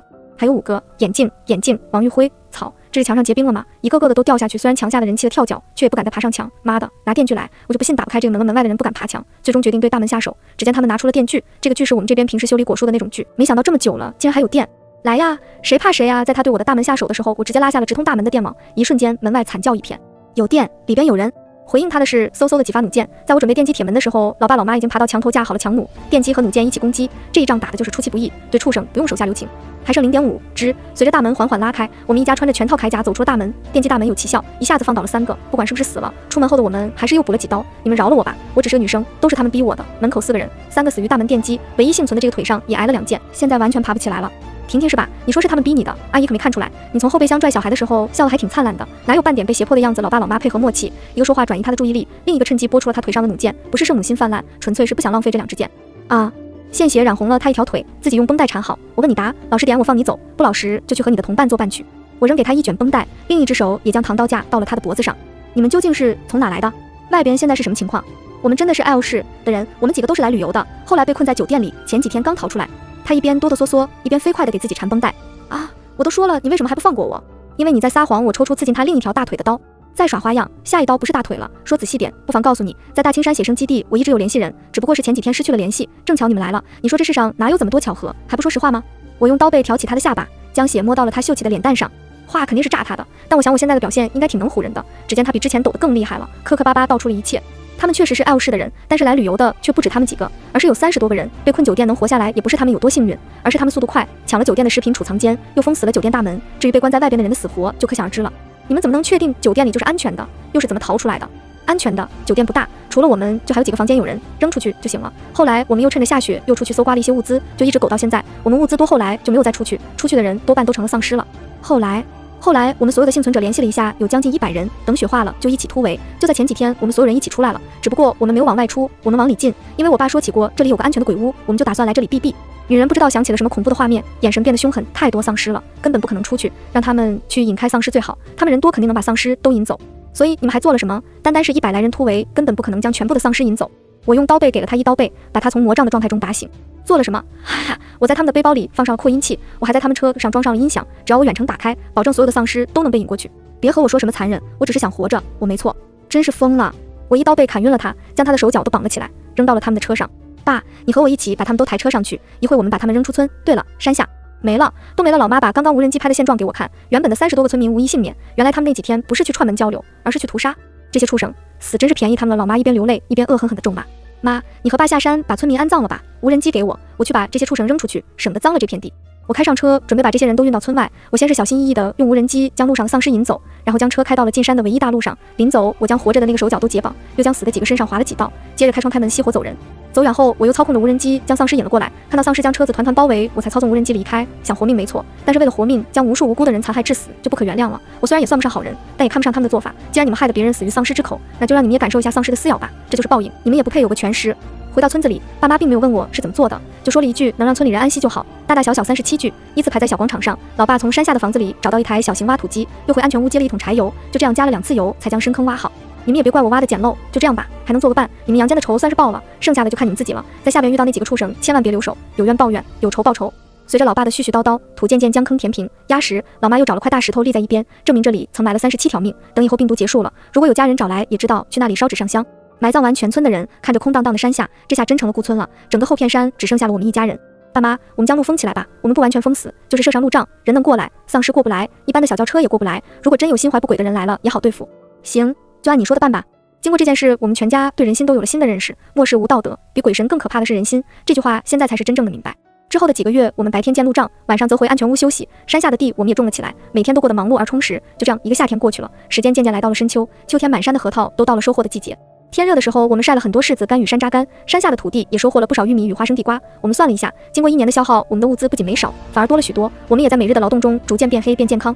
现在的我不说别的，一口气从山下冲到安全屋中间都不带停顿的，体能提高了不止一个档次。就在我们每天过着2点一线的生活的时候，村里终于又出现了新的外人。今天原本是一个再普通不过的日子，天气下着小雨，一场秋雨一场寒。下雨天我们都是窝在家里不出去的，刷着剧，吃着今年新产的核桃，这是多么的惬意呀！也许是这种平静的日子过得太久了，我们渐渐失去了最初的警惕，所以当我在监控发现有人的时候，他已经快到安全屋了。爸妈，有人来了真是大意了，竟然犯了这么致命的错误。今天下着雨，电网是不能开的，不然万一连线就成了自杀了。还好就一个人，还是不行上山。如果真要打起来，我们的胜算还是很大的。就在我计算着双方战力的时候，他已经走到了安全屋的大门外。还他爸，你看他穿的是不是听着老妈突然哽咽的声音？我仔细地看向监控中的男人似的，是军装。是军装，虽然几乎脏得看不出来颜色，但国人对于军队军装那是刻在骨子里的，又怎么会认错呢？你好，有人在吗？就在这时，门外的人出声了。他抬起头，正对隐藏的监控，他发现了。你好，我是 Z 国解放军陆军第38集团军陆成。来人站在门外，身体站得笔直，抬头看着监控，仿佛已经看到了监控另一头的我们。出去看看吧，我看这个小伙子不像是坏人说吧。老爸率先开门走下楼，不多时，我们一家都穿上斗笠，爬上墙头。你说你是解放军，那你是国家派来救我们的吗？看着墙头出现的我们3人，陆成先是行了一个标准的军礼，才开口回答我老爸的问题。国家目前已经建立了数座基地来保护幸存者，军队也在各个城市搜救幸存者。目前国内外都在尽最大努力研发病毒解药，但是由于是未知病毒，疫苗研发进度缓慢。但是请相信国家，国家不会放弃任何一位群众的。那你呢？你为什么来这里呢？怎么就你一个人呢？我看着他，虽然满身狼狈，但眼中却依旧闪耀着名为希望的光，忍不住开口讽刺：佳佳，怎么说话呢？老妈不悦地拍了我一下：小同志，你别介意，他不会说话，他没关系的。陆成露出一抹苦笑。我们来这里是因为有人在网上发帖求救，你知道的，如今丧尸横行，交通和通信都是问题。原本这边是有驻军的，应该可以组织救援，但是前几天我们接到支援电话，这边已经沦陷，但是我们还是低估了这边的丧尸数量，整个救援队就逃出我一人，我必须将这边的信息带出去，不能让其他的战士白白牺牲。陆成没有哭，只是红红的眼眶昭示着他并没有表现出来的那样平静。解放军同志，你先打个伞，别一直淋雨了，容易生病。老妈最心软，说着把手里的雨伞从墙上扔了过去。陆成捡起伞什么都没说，接着给我们鞠了个躬书。婶，我来的时候看到路上有许多路障，是你们设的吗？我在山下叫了许久都没有人，这里的人都上山里了吗？没人了，这里就我们一家3口了。原本的人变成丧尸的变成了丧尸，好不容易活下来的又遇到了几个畜生，都没了。就我们住的高，畜生进不来逃过一劫的同志啊！你进来的时候外边是个什么样子？按理说过年那边也不是旅游旺季，怎么可能沦陷成这样？老爸不予继续讨论村里的事，反而问起了外边的情况。是这样的，丧尸刚爆发的时候，网上曾经出现过一篇报平安的帖子，地址显示的就是这边，所以我们一直以为这边的救援任务已经完成，便继续前往其他地方救援。直到半个月前，我们的信息人员在网上看到了求救帖，说这边有幸存者请求救援，同时有人接通内线请求支援，两相对比都是大青山，所以才有了我们这次救援。但是这边的丧尸数量却大大超出了我们的预想。我们来的时候，驻军基地已经沦陷了，可能是当初有许多人看到了那篇报平安的帖子，这导致闻风而来的人特别多，人多感染的就多。这边四面环山，丧尸又出不去，渐渐形成了尸潮。我们进来后根本冲不出去，要不是后来往这边丧尸少，我们这次的行动就全军覆没了。我们都看得出陆成的痛苦，同时我也记起来了，那篇报平安的帖子是最初我就得那个傻逼写的，谁能想到当初的一个举动竟造成了这样的后果呢？现在说什么后悔都晚了。陆同志啊，你先放宽心，丧尸一时半会的过不来，你先去山下随便找个屋住下，这雨一时半会的也停不下来，你再淋下去非得感冒不可。老爸眼见雨越下越大，也不想再问啥了，只想赶紧让人去避避雨，叔叫我陆成就行。我此次只想问一下，还有其他出山的路吗？我是一定得出去的，我不能让他们白死了，这边的丧尸不清除，迟早会出事的。陆成没有任何想要避雨的心思，他只想尽快出山。小路啊，听说一句话，先避雨，出山也不要急于这一时，是有条小路可以出山，但是下雨天也走不了啊。这天眼看就要黑了，等明个雨停了，天亮了再出山也不迟。老爸朝他摆摆手，让他赶紧找地方避雨小路。接着，我妈扔给他一大包东西。我知道咱军队不拿群众一针一线，我们也没什么好东西，就是些自家种的吃的。现在情况特殊，不吃饱怎么有力气出山啊？你说对吧？我妈在他开口前，先将所有的话都堵死了。陆成什么都没说，只是进了个军礼，便带着东西往山下走去。从始至终，我们都没有邀请陆成进门，他也没有开口留下。我们都是心照不宣，毕竟末世最需要提防的就是人心。陆成下山了，我们也回到了屋里。对于陆成的话，我们虽然没有全信，但外面的情况应该真的不容乐观。虽然政府已经全力救援，但就凭驻军基地都会沦陷这一条，就能看得出国家背负的压力也是很沉重的。幸存者的无章窜逃，疫苗的研究又迟迟没有进展，天网系统、信息交通接近瘫痪。若不是生产，1年2年还行，那8年10年呢？谁又能保证这场灾难是什么时候过去呢？晚上我躺在床上，想着白天陆成说的那些话。大青山四面环山，丧尸出不去，形成了尸潮。那尸潮会发生怎样的变化呢？难不成会出现智慧型丧尸？还有丧尸，按理来说不能算是生命体了，但是经过我的观察，他们好像不怎么会腐烂了。之所以我发现现在的丧尸不腐烂，还是因为最开始出现的丧尸一家3口。虽然那时候是冬天，天气冷，腐烂的慢，但是经过一个冬天和春天，这3具尸体早已风干倒下了。但是后来那群人引来的丧尸则不一样，他们经过一个夏天腐烂的很慢，天冷了后就直接不变样了，最多因为长时间没有进食速度变慢了，这完全不符合生物的循环定理，难不成真和那个什么病毒泄露有关？第二天，陆程又出现在了门外，这次他没有穿他那套脏兮兮的军装，身上伤口也做了处理，脸也洗干净了。这时我才发现他长得还挺帅，不同于那些明星的精致，而是我们最传统中的那种审美的帅气，五官大气，气质坚韧。这次他来并不是空着手上来的，他手里提着昨天我妈给他装物资的麻袋，现在麻袋里是满满一袋子核桃，一看就是刚上山捡的，还带着雨水呢。今天还是下着雨，但是比昨天已经小了很多，预计晚上就能停了。陆程，你昨天说的尸潮不处理会出事，是会进化出智慧型丧尸吗？我站在墙上看着墙下的他没有说话，就这样我们对视着。过了一会，还是陆程先开口了，有这个可能。你没有出来，可能没有发现，现在的丧尸和之前的已经不一样了。现在的丧尸几乎不会腐烂，这是不符合自然规律的。是因为漂亮国病毒泄露的原因吗？听到我的话，陆程很是惊讶。看来你了解的不少啊！在断电前，偶然间看到一个直播，一个外国男人边跑边喊病毒泄露。后来我查看了他的博客，他是一个什么教授的助理，研究的就是生物这一块。我在说话的时候一直是和陆程对视的，我没有骗他，也没有在炸他的话。是艾斯本实验室的病毒泄露，这个病毒使得丧尸的存活周期增长了数倍，后来病毒又经过了几轮的变异，就成了现在的样子。丧尸几乎不会腐烂，除了爆头，没有其他方法能将它杀死。智慧型丧尸只是一个推断，但不保证什么时候会出现。陆程没想到我会知道这些，索性也不瞒我了。我知道这些事是因为一些机缘巧合，那你呢，陆程？我不相信一个普通军人能知道的这么详细。陆军38集团军中校，陆程，很高兴认识你，李佳，一个普通的剪辑师，很高兴认识你。陆程又下山了，走前带着的是我妈做的爱心军民一家亲盒饭，或者应该叫桶饭，毕竟我妈给的量是真的良心，这一顿能赶上我吃一天的量。核桃他留下了，这算不算是等价交换？晚上雨彻底停了，老妈在厨房给陆程做明天出发需要带的干粮，干粮非常具有地区特色，是我们这边的招牌大饼，加了今年新磨的玉米面，很香，又蒸了一些腊肉，怕吃的太单一，又给包了一些新晒的柿子干。我感觉这不像要赶路，更像是去野餐。老爸不知道从哪里推出来一辆摩托车，不是那种重型摩托车，是一种很老的车型，轮子很大，不是特别宽，后边还带了小箱子。这是你爸当年买的，当初我们还没结婚，你爸就是开着它带我兜风的。老妈看着车也是充满了怀念，感情我爸年轻时还是个追风少年啊。摩托车加满油，又另外找了个密封桶接满了油作为备用。这边老妈也把干粮水什么的都给装好了一个背包。妈，药品放了吗？放了，我都给放了瓶云南白药，万一遇事还能顶顶。趁着夜色，我们打开了门，将摩托车和物资放到了门口，这样陆程明天上山就能看到。关上门，我躺在床上怎么都睡不着，后来干脆下床不睡了。我到3楼找出之前定做的全身防护甲，又找出之前加固过的唐刀，想了想，又找出之前修房子剩下的钢管，然后趁着天黑再次送了出去。就在我回去关上大门的时候，我回头看到了陆程，我们都没有说话，直到我彻底关上院门，叫上老爸老妈，我们一家再次出现在墙头上，和第一次见面一样。陆程穿着一身军装，太阳慢慢上升，清晨的一缕阳光照射在他身上，整个人显得是那样的光辉与坚毅。陆程，看着墙角的摩托车了吗？你骑上它出山吧，这车是经过改装的，不会发出太大的声响。还有这件防护甲你也穿上，虽然是 cosplay 用的，但好歹是铁的，应该也能起到防护的作用。陆程看着我没动，因为是背光，我也看不清他的表情。过了一会，陆程沉默地套上了防护甲，背上物资包，钢管和唐刀也用束带绑到了身侧。当他再次抬起头的时候，我仿佛看到了古代即将出征的将军，只不过人家将军是骑马，而他是开摩托。小路看着往下山走的第3棵柿子树嘛，从这下去走到头是一个山涧，然后往右走下几节台阶就会看到一条小路，沿着小路走到底就能直接到前片山的前山了，剩下的路就看你自己的了。老爸指出了下山的小路，这条路就是我们上山最后走的那条。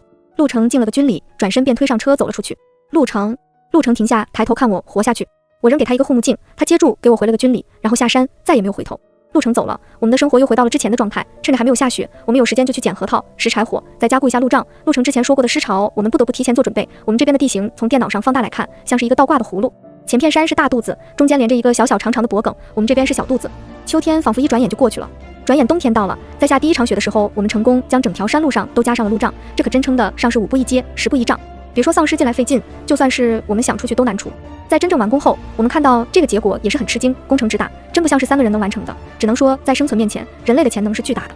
入冬以后，我们就再也没有出过家门，平时除了控制着无人机观察一下山路上漫无目的游荡的丧尸，就是看看网上又出现了什么最新消息。就这样，时间又到了除夕，距离末世也过去了整整1年。妈，你看这是什么？我捧着手中的东西，激动的不行。什么东西啊？看，是鸡蛋，我在后山看到的，那些鸡没有死，数量还更多了。这是我用无人机捡的鸡蛋。我们之前买的鸡蛋早在半年前就已经吃完了，今天发现了鸡蛋，这表明我们马上就有新的鸡蛋吃了，未来也不会再缺鸡蛋了。虽然我对鸡蛋不是很喜欢，但是丝毫不影响我的激动。好，有鸡蛋了，佳，我给你弄点玉米粒，你去喂鸡。大冬天的它们也不好找吃的，别饿死了再上玉米粒。我开始满山遍野的喂鸡，顺便找鸡蛋，还真让我找到不少。后来整个冬天我又多了一个新的任务，喂鸡。再后来所有的鸡都认识了我的无人机，我便渐渐将它们往山下引。终于在春天前，我领着鸡重新回到了山下，它们也再次吃到了精细的吃食，住上了可以遮风挡雨的鸡舍。我再次见到陆程是在1年后了。这天我刚喂完鸡往山上走，接着便看到我家门口站着10几个陌生人，我吓得转身就想跑。李佳，是我，陆程是陆程的声音。我停下脚步看过去，果然是一水的迷彩军装。我在他们的注视下回到了安全屋，关上门。我爬到了墙头，和第一次见面一样，我在墙上，他站在墙下。不过不同的是，之前是我们一家3口对他一个，现在是他们一队10几个人对我一个。说实话，我压力还挺大。噗嗤，不知道是谁先笑出了声音，打破了这份寂静。你们先去山下休息，我稍后就到。是。上校陆程将他的兵赶去山下休息，自己则和我继续大眼瞪小眼。你这次过来是来消灭丧尸的吗？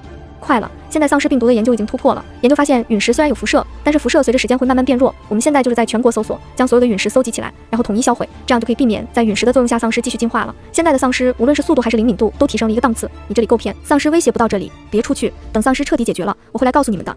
我没有问外边的情况，也没有问他们怎样搜找散落不明的陨石。我和他说了我所知道的情报，写生基地有陨石，是旅游的游客找到的，可能还不止一块。陆程表示知道了。他们会在山下休息一晚上，临下山，我妈又给了陆程一大包物资，包括我们攒下的一篮子鸡蛋。我还纳闷爸妈怎么不出来呢，原来是在屋里做饭。陆程带着饭下山了，临走前给我们行了个军礼。回到屋里，我说不出是什么心情。老爸老妈对于再次见到陆成都很高兴，听说他们明天就要离开，老妈决定给他们包一顿水饺，现在又不是冬天，菜院子里就有，说干就干。这一晚上我们全家都没有睡。我和老爸包饺子，老妈去做她的爱心干粮给他们带着，忙活了一晚上。清晨，我们将煮好的饺子摆到门外，发现门外已经堆了一堆核桃，应该是他们一早捡的。过了几分钟，他们果然来向我们道别了。我们一家趴在墙头上和他们打招呼，老妈让他们趁热吃，不是什么好东西，让他们别见怪。我看到他们好几个战士都红了眼眶，更有一个年龄小的直接哭出了声。饺子吃完了，老妈拿出了她做的干粮，我在想来一晚上后，决定将之前定做的防护甲，除了我们一家3口的，其他全部拿了出来。看到这些东西，所有战士都表示不能收，还是陆程站出来让他们收下。他们整队出发了，陆程临走前和我道别。等我回来，我看到他的眼神很复杂，我似乎懂了，但也似乎没有懂。陆程，我从墙上扔下去一袋糖果，活下去。他们又走了，这次是往山上去。再次见到陆程是在4个月后了，还有1个月就过年了。这天陆程突然出现在门外，他告诉我政府决定对前片山写生基地进行轰炸，就在1个月后，他让我们不要怕，轰炸过后会有人来处理打扫战场，后期可能还会在这边建立基地。如果是他来这负责建设，他会和我说，如果不是他，也不用担心，安心留在房子里，不会被任何人所打扰。他这次走得急，走前给我留部手机，还有他的军官证。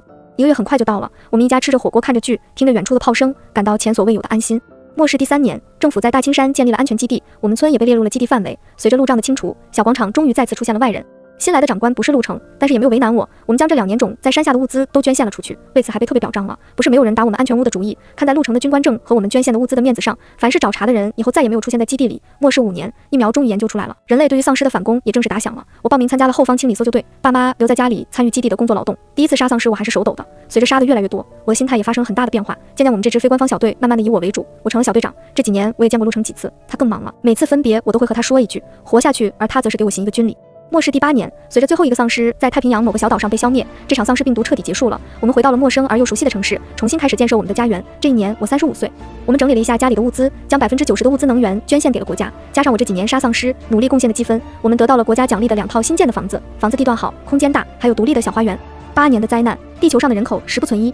我们国家与政府一直没有放弃人民，所以在灾后统计人口，我们国家是获救人口最多的，但也仅仅是末世前的1/5了。灾后我们重建家园，原本只会敲键盘的我在这些年里学会了种地，学会了操作大型机械，甚至还学会了修理发动机。我又见到周苗，他没有死，太好了。他家里除了前几年爷爷生病去世了，父母和弟弟也都健在。他和我说，现在他的爸爸又做起了老本行。这时我才知道，他家竟然是做房地产发家的，甚至我们的新房子就是他爸建造的。告别周苗，我看到了来找我的陆程。佳佳，我喜欢你，可以嫁给我吗？陆程我35了，佳佳我39了。你如果不嫌我老，不嫌我不会说话，就把我带走吧。我虽然没什么大本领，但好歹还有点军功，不会让你受苦的。说罢，陆程单膝跪地，没有戒指，也没有鲜花，只有他从身上摘下来的勋章和我以前送给他的糖。好吧，好歹还有块糖，我吃了糖，带着陆程回家了。虽然没有钻戒，但是谁让勋章更合我心意呢？灾后2年，我和陆程结婚了，在亲朋好友的祝福下，正式结为夫妻。看着身边的人，我们会越来越好的，就像这个灾后的世界，总会越来越好的。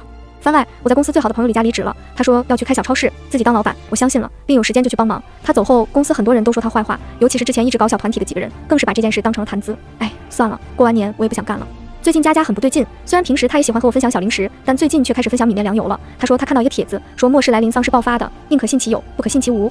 后来我也看来那个帖子，写得很真实，像是亲身经历过一样。看完的当天晚上，我就做了个噩梦，梦中丧尸爆发，我们一家人走散了，末世道德沦丧，人比鬼更可怕。醒来后，我发现枕头都哭湿了，我哭着向老爸说起了我的梦。当天我家就全部换成了防弹级的门窗，不光如此，从顶楼到20楼的13层都做了门窗加固。哦，忘记说了，我家是做房地产的，因为小的时候和弟弟差点遭遇绑架，后来就搬来了 L 市，低调生活。自从我家加固完后，小区好多住户也都跟风进行了加固，仿佛攀比一样，你家是防弹的，我家就要军事加防弹，有钱人的奇怪攀比。这个小区是前几年我爸公司建的高档富人区，保安都是退伍特种兵，号称军事堡垒。看来前几年的绑架真的吓到他了，因为用料扎实，又都是大户型，结果反而吸引了很多志同道合的有钱人，莫名的就火了。后来更是一房难求，主要是贵，还没有人卖。再后来公司放假了，正巧第2天我去逛批发市场，遇到同事非要给我介绍对象，好烦。他们不知道我的家境，就知道我家好像有点小钱，老是想把表弟介绍给我。拜托，我是真的不喜欢好吧？还好这是遇到了佳佳，成功脱困。再后来佳佳送我一把唐刀，还是开刃加固过的。我知道末世可能是真的。回家后，我把消息告诉了老爸，爸妈没问原因就行动起来了。公司员工回家了的就发红包，叮嘱囤货加固门窗，家在本地的就发物资，加长假期，留在公司的就统一安排进小区，做好安全防护。老妈联系物资储存，2天就搞定了。看着卡车一车一车的进来，问我知道事情稳了。再后来，老爸通知了小区的其他住户，不知道他们怎么谈的。最后，小区几乎加固成了一个小型基地，万一消息是假的就尴尬了。除夕的前一天，我那神龙见首不见尾的弟弟回来了，他不知道从哪里弄来了一车武器，完了，被发现会坐牢吧？隔壁楼的秦伯伯好像年轻的时候就是浑黑的，我愚蠢的弟弟不会也学着去了吧？小小年纪不学好啊！除夕夜，我们爬到天台看流星雨，我给佳佳发消息，她过了好久才会，让我小心流星有病毒。我信了，因为从流星雨开始，我就有种莫名的恐惧，仿佛脑子被撕裂一般的难受。我和家人说了，但是坚持不去医院，因为医院让我更加害怕。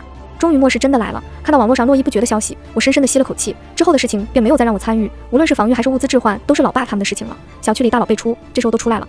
武力我们有整个特种兵安保队，武器更是充足到能进去的那种，物资更是满满，这个我想不到，没有他们没储存的。但是为了节约资源，我们还是将小区的绿化都砍了，种上了可食用的植物。在末世期间，我们也会组织出去搜救幸存者。我们见过太多的恩将仇报，反咬一口。后来我们搜救的人没有一个可以带进小区，这是所有人投票的结果。随着我们搜救的人越来越多，我们的名气也越来越大，也有人想来霸占我们的小区，但都没有活过第2天。渐渐的，我们的心也寒了，只杀丧尸不救活人，只要脱离了危险，总能想办法活下去的。我也在跟着初始行动的时候看到过我同事的表弟和一个女生，我没有理他们。我记得佳佳说过，他们不是好人。后来在他们的叫骂声中，我坐着老弟的车离开了。再后来，国家开始反击，我们也加入了清扫队，老爸则开始了他的老本行，搞基建。再后来，丧尸危机过去了，我又见到了佳佳，她也活着，还找到了另一半，我真为她感到高兴。只是我以后好像得和她保持一点距离了。你又在想什么乱七八糟的东西？都说了800遍了。我家现在是开安保公司的，不混黑了。小秦郁闷又无力地解释着。是的，我和隔壁楼秦伯伯的儿子在一起了，以后就是黑道夫人了。哎，说不定哪天就进去了，说不定还得佳佳去捞我。番2扒一扒我那单身狗上级，我的上司叫陆成，从我开始当他的兵开始，就一直单着，也不是没有人给他介绍对象，可他都拒绝了，仿佛生活中除了训练就是出任务，所以这也导致他升官特别快，很快就成了我们军团中最年轻的中校。后来末世来了，我们每天奔波在救援的路上，在这期间也不是没有美女投怀送抱，但是都被拒绝了，更甚者有半夜爬床的，都被丢了出来，第2天被徒步跟车随行10几公里，也是实惨。再后来头被安排去执行一次救援任务，结果因为信息有误，最终只有头一个人杀了回来，带回来珍贵的消息。头回来那天的情景我印象深刻，一身古代的银色护甲，脸上戴着护目镜，左边长横刀，右边是钢管，身下是70年代的经典摩托，整体搭配炫酷又诡异，一路走来回头率简直绝了。也就是从这时起，头开始变得不对劲的。他不许任何人碰他的宝贝装备，尤其是那身护甲与护目镜，经常擦着擦着就露出瘆人的笑容，我们都以为头中邪了，这身护甲不会是从那个陵墓里扒出来的吧？有点诡异呀。再后来头做任务更拼命了，很快又升为了上校，这下他又成了我们军团最年轻的上校。再后来我们知道了他笑容的来源，那是我们去搜寻陨石的时候，头带我们走了一条隐秘的小路，那时候我们见到了李大叔一家，也见到了那个入了我们头心里的女人李家。头怕我们吓到人，将我们赶到了山下，而他却过了很久才下来，还带回来了一大堆吃的，是李大叔一家做的，还冒着热气呢。后来天不亮，我们就跟着头去山上捡核桃了，都放到了李大叔家门口。恍惚间我感觉我们捡的不是核桃，而是头的聘礼。李大叔一家给我们包了饺子，煮了汤，临了还给我们做了干粮。他们并没有因为末世就变得惊慌暴躁，还是和末世前一样，甚至怕我们有危险，将家里的护甲都给了我们。这下我们知道护甲的来源了，也知道为什么头沦陷了，因为在这末世中，一顿热饭，一句活下去，比什么情话都要动听。但是这并不是你可以显摆的目的，我们知道你有李姑娘的小灶糖果，别显摆了。再后来，我们的工作任务越来越重，听说李家他们一家都加入了清扫队，渐渐的我也没有时间再八卦头了。就这样过了几年，丧尸终于消灭了，是我们赢了。看着重新回到城市的民众都露出了喜悦的泪水，我心中的重担也算是放下了。末世结束了，头又升官了，这次他又成了最年轻的少将，前途一片光明。终于头求婚了，没买钻戒，用的是他刚发下来的军章。好吧，我承认这一刻还挺浪漫的，在我们共同的见证下，头终于结婚了。这下他成了我们队最早脱单的人。原来八卦多年，小丑竟是我自己。好吧，末世都结束了，也到了该找个媳妇的时候了。下次让李大叔他们帮我留意一下，我得早先去预定下，以免被别人截胡。别以为我没看见，一个个眼都要绿了。全文完。